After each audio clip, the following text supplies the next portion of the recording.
नमस्कार, मैं हूँ श्रद्धा न्यूजीलैंड से। आज मैं आपके लिए एक टॉक शो ले आई हूँ जिसमें हम आज डिस्कस करेंगे जो न्यूजीलैंड में जितने भी इंटरनेशनल स्टूडेंट्स हैं उनके बेनिफिट में जो भी पॉलिसीज़ है वो क्या है।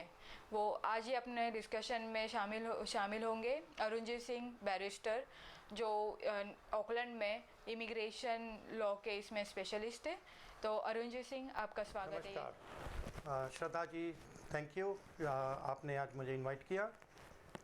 हाँ जी अरुणजीत सिंह जी, आप हमें बता सकते हो कि इंटरनेशनल स्टूडेंट के बेनिफिट के लिए जो लॉज है वो 1 जुलाई 2016 से जो चेंज हुए हैं उसके बारे में आप हमें थोड़ी जानकारी दे सकते हो?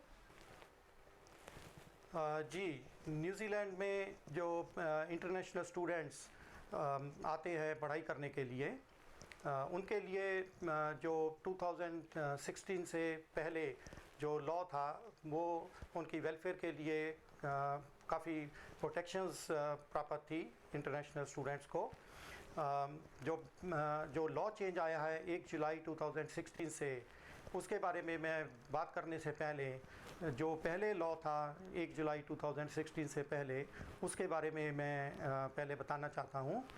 जो इंटरनेशनल स्टूडेंट्स न्यूजीलैंड में, चाहे वो प्राइवेट ट्रेनिंग एस्टेब्लिशमेंट्स जिनको प्राइवेट कॉलेजेस कहते हैं उनमें पढ़ाई करने के लिए आते थे, या जो आईटीटीज़ हैं, जो गवर्नमेंट इंस्टीट्यूशंस हैं या यूनिवर्सिटीज़ हैं उनमें पढ़ाई करने के लिए आते थे, उनके प्रोटेक्शन के लिए पहले जो एक NZQA ने, न्यूजीलैंड क्वालिफिकेशन अथॉरिटी जिसको NZQA शॉर्ट में कहते हैं, उन्होंने एक code of practice for pastoral care of international students जारी किया था, जो हर प्राइवेट ट्रेनिंग एस्टेब्लिशमेंट को साइन करना होता था। और उसमें जो कोड में जो रूल्स हैं उनको स्ट्रिक्टली फॉलो करना होता था, कंप्लाई करना होता था। अगर किसी स्टूडेंट को कोई कंप्लेंट होती थी किसी अपने कॉलेज से या यूनिवर्सिटी से कि उन्होंने जो code of pastoral care, code of practice हैं जो pastoral care for international student, उसकी किसी भी क्लॉज को ब्रीच किया है, तो उसके पास राइट था स्टूडेंट के पास कि वो इंटरनेशनल एजुकेशन अपील अथॉरिटी, जिसको हम शॉर्ट में IEAA कहते हैं, उसके पास कंप्लेंट करने के लिए राइट था। और IEAA प्राइवेट ट्रेनिंग एस्टेब्लिशमेंट के खिलाफ या उसके अगेंस्ट कार्रवाई कर सकता था। 1 जुलाई 2016 से जो न्यूजीलैंड गवर्नमेंट ने एजुकेशन अमेंडमेंट एक्ट 2015 पास कर दिया, उसके अंडर जो code of practice for pastoral care for international student, जो पहले कोड चल रहा था, उसको उन्होंने अबॉलिश कर दिया। उस कोड ऑफ प्रैक्टिस की जगह पे एक education code of practice for bracket में पेस्टरल केयर ऑफ इंटरनेशनल स्टूडेंट 2016 बना दिया। वो 1 जुलाई 2016 से एनफोर्स हो गया। पहले जो code of practice for pastoral care of international student था, अब वो international code education code for pastoral care of international students, code of practice 2016 बन गया। जो code of practice for pastoral care of international student पहले था 1 जुलाई से, उसमें इंटरनेशनल एजुकेशन अपील अथॉरिटी के राइट्स और उनकी जो फंक्शनिंग थी, उनकी जो पावर्स थी, उसके बारे में एक्सप्लेन किया हुआ था। बट जब वो लॉ ख़त्म हो गया और 1 जुलाई से education code pastoral care of international student practice 2016 लागू हो गया, तो अब उसका न्यू मैकेनिज़्म बन गया और IEAA को अबॉलिश कर दिया गया। तो इसमें ये चीज़ देखने वाली है कि जो education code of practice pastoral care for international student में क्या नई चीज़ें हैं जो इंटरनेशनल स्टूडेंट के बेनिफिट में हैं। Education pastoral care of international student code जो है, जो लॉ पास हुआ है, इसमें क्या क्या मेन प्रोविजंस है जो आप हमें उसके बारे में थोड़ी जानकारी दे सकते हो? हाँ जी श्रद्धा जी, सबसे पहले थैंक यू, आपने मुझे ये इम्पोर्टेंट क्वेश्चन पूछा। जो education pastoral care of international students code of practice 2016 लागू हुआ है 1 जुलाई 2016 से, उसमें बहुत इम्पोर्टेंट प्रोविजंस हैं जो इंटरनेशनल स्टूडेंट्स के बेनिफिट के लिए इंक्लूड किए गए हैं। उनके ऊपर मैं जो मेन बेनिफिट्स हैं या मेन फीचर्स हैं इस एजुकेशन कोड ऑफ प्रैक्टिस के, मैं उसके बारे में बात करना चाहता हूँ। पहला जो इसमें बेनिफिट दिया गया है कि अब जो भी एजुकेशनल इंस्टीट्यूशन या प्राइवेट ट्रेनिंग एस्टेब्लिशमेंट जो न्यूजीलैंड में इंटरनेशनल स्टूडेंट्स को पढ़ाता है, उसको एक लाइबिलिटी, उसकी एक ऑब्लिगेशन इस code of education code of practice में डाल दी गई है कि उन्होंने अपनी जो मार्केटिंग के लिए एजेंट्स रखे हैं, चाहे वो न्यूजीलैंड में हैं, चाहे वो ऑफशोर है जो किसी न्यूजीलैंड से बाहर किसी भी कंट्री में हैं, उनके लिए अब एजुकेशनल इंस्टीट्यूशन ने इंश्योर करना है कि वो एक्यूरेट और कंप्लीट इंफॉर्मेशन अपने जो क्लाइंट्स हैं जिन्होंने न्यूजीलैंड में आना है स्टूडेंट वीज़ा के थ्रू, उनको एक्यूरेट और कंप्लीट इंफॉर्मेशन प्रदान करें उस इंस्टीट्यूशन के बारे में या उस कोर्स में जो वो एनरोल होना चाहते हैं। और उसमें अब एजुकेशनल इंस्टीट्यूशन की जिम्मेवारी बन जाती है, अगर किसी भी एजेंट ने कहीं भी किसी एप्लीकेंट को मिसगाइड किया है, मिसलीड किया है, तो वो अब इस कोड ऑफ जो एजुकेशन कोड ऑफ प्रैक्टिस हैं उसके ज़रिए से स्टूडेंट्स जो है वो एजुकेशन इंस्टीट्यूशन को उनको अकाउंटेबल बना सकते हैं, उनके खिलाफ कार्रवाई कर सकते हैं अगर उनके एजेंट ने उनको मिसगाइड किया है और इन्फॉर्म डिसीज़न लेने के लिए पूरी जानकारी नहीं दी है।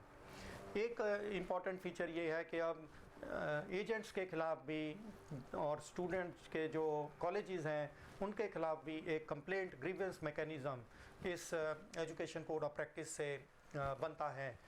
अब आगे देखने वाली बात ये है कि क्या ये जो प्रोविज़न है वो इम्प्लीमेंट हो पाएगा और किस तरीके से स्ट्रिक्टली इन्फोर्स होगा, या इसमें भी कोई मैकेनिज़्म अडॉप्ट करना पड़ेगा गवर्नमेंट को या जिन अथॉरिटीज़ को रिड्रेसल पावर्स दी गई हैं, अथॉरिटी दी गई है।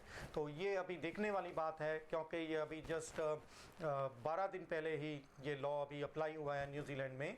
तो आगे इसकी जो इम्प्लीमेंटेशन है या एनफोर्समेंट है उसको गवर्नमेंट भी क्लोजली वॉच करेगी और न्यूजीलैंड क्वालिफिकेशन अथॉरिटी भी इसके बारे में काफ़ी इंटरेस्ट लेगी। इसके अलावा जो इस एजुकेशन कोड ऑफ प्रैक्टिस है इंटरनेशनल स्टूडेंट के लिए, उसके लिए जो इम्पोर्टेंट प्रोविज़न है वो ये है कि अब अगर किसी स्टूडेंट ने अपने कॉलेज के ख़िलाफ़ कोई कंप्लेंट करनी है तो उसको अब एक डिफरेंट मैकेनिज़्म के थ्रू जाना पड़ेगा। जो मैकेनिज़्म एक रूल्स के अंडर बन गया है उसको कहते हैं international student contract dispute resolution scheme 2016। सो जो ये international students contract dispute resolution scheme बनी है, इसके अंडर जो कॉलेजेस के ख़िलाफ़ स्टूडेंट्स को कोई इशू होता है, पर्टिकुलरली ब्रीच ऑफ कॉन्ट्रैक्ट जो उनके साथ स्कूल ने, कॉलेज ने शुरू से किया है जब उन्होंने एडमिशन ली है, तो उसके ख़िलाफ़ अगर कोई ब्रीच होता है या कोई फ़ीस का जो कॉन्ट्रेक्चुअल डिफरेंसेस हैं या कॉन्ट्रेक्चुअल एनफोर्समेंट है स्टूडेंट की तरफ से, वो इस स्कीम के अंडर वो अपनी ग्रीवेंस जो है वो कॉलेज के ख़िलाफ़ ली जा सकते हैं। तो अब क्वेश्चन नेक्स्ट आता है, श्रद्धा जी आप ये पूछोगे कि ये मैकेनिज़्म कैसे एनफोर्स होगा। तो इसके लिए एनफोर्समेंट का जो रूल है कि एक जो इंडिपेंडेंट प्रोवाइडर, रेजोल्यूशन प्रोवाइडर जो है वो न्यूजीलैंड गवर्नमेंट ने हायर किया है और उसका नाम है fairway resolutions New Zealand limited. Fairway resolution limited जो एक प्राइवेट कंपनी है वो न्यूजीलैंड में आगे कई और एजेंसीज़ की रिड्रेसल मैकेनिज़्म में वो अकाउंटेबिलिटी इंश्योर करती थी जैसे इंश्योरेंस के लिए, जैसे बैंकिंग के लिए कोई कंप्लेंट्स होती हैं, तो अब उन्होंने आई स्टूडेंट पॉलिसी एक अपनी वेबसाइट के ऊपर ऐड ऑन की है। उसके थ्रू कोई भी स्टूडेंट अगर अपने कॉलेज के ख़िलाफ़ कॉन्ट्रेक्चुअल ब्रीच की कंप्लेंट करना चाहता है तो उसको ऑनलाइन उस वेबसाइट में जाके अपनी कंप्लेंट, अपनी डिटेल्स, वो कंप्लेंट फॉर्म कंप्लीट करके सबमिट करना होगा। और जब वो कंप्लेंट फाइल हो जाएगी तो जो उनके मेंबर्स हैं उस डिस्प्यूट रेजोल्यूशन स्कीम के अंडर अपॉइंट होंगे, और वो मेंबर्स होंगे प्राइवेट इन्वेस्टिगेटर्स होंगे, they won't be from the government agency. पहले वो जो इंटरनेशनल एजुकेशन अपील अथॉरिटी होती थी वो मिनिस्ट्री ऑफ जस्टिस के मेंबर्स होते थे और मिनिस्ट्री ऑफ जस्टिस उनको अपॉइंट करती थी। They were having the powers of authority delegated by the New Zealand government. पर ये जो अब फेयर वे रेजोल्यूशन लिमिटेड एक प्राइवेट कंपनी है, उसके जो मीडिएटर्स होंगे, इन्वेस्टिगेटर्स होंगे या एडजुडिकेटर्स होंगे, तो वो अपने जो मैकेनिज़्म है वो अपने आप डेवलप करेंगे और उनकी जो एडजुडिकेशन डिसीजन होंगे तो वो प्राइवेट ट्रेनिंग एस्टेब्लिशमेंट्स या स्टूडेंट के ऊपर बाइंडिंग होंगे। तो ये एक मैकेनिज़्म नया न्यूजीलैंड में इंट्रोड्यूस हो रहा है।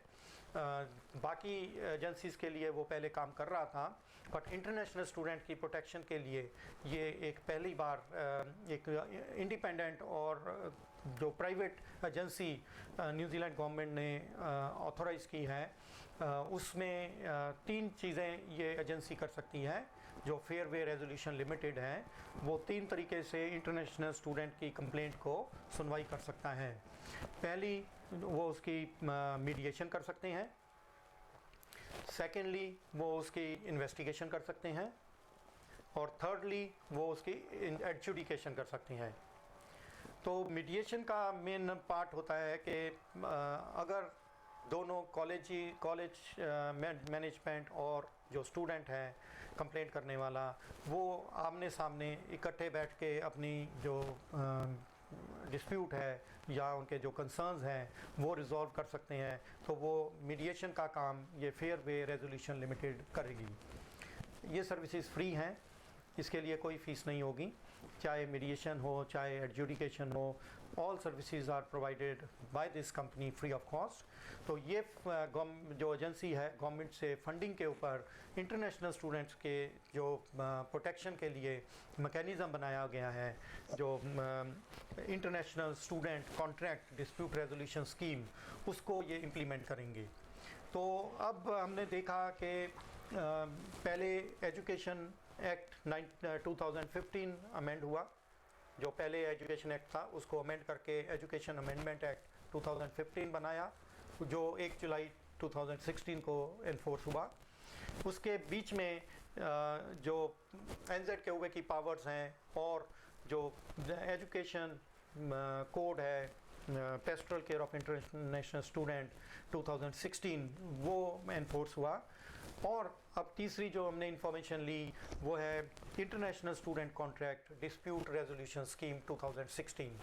तो ये तीनों चीज़ें जो 1 जुलाई 2016 से एनफोर्स हुई हैं, उसके बारे में मैं आप सभी से रिक्वेस्ट करूंगा और अपील करूंगा कि आप इस जो अमेंडमेंट के ऊपर और जो ये education pastoral care of international student code of practice बना है, इसको ज़रूर आप पूरा पढ़ें। और अगर इसमें आपने कोई सवाल पूछना है तो आप फेयर वे रेजोल्यूशन लिमिटेड की वेबसाइट है, मैं आपको उसका वेबसाइट एड्रेस बताता हूँ, आप उनको वहाँ पे क्वेश्चन पूछ सकते हो, इंक्वायरी कर सकते हो, कंप्लेंट कर सकते हो। तो उनकी वेबसाइट का एड्रेस है www.fairwayresolution.com।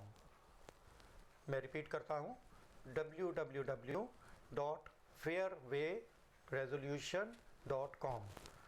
मैं इसके स्पेलिंग आपको बोलता हूँ, www.fairwayresolution.com।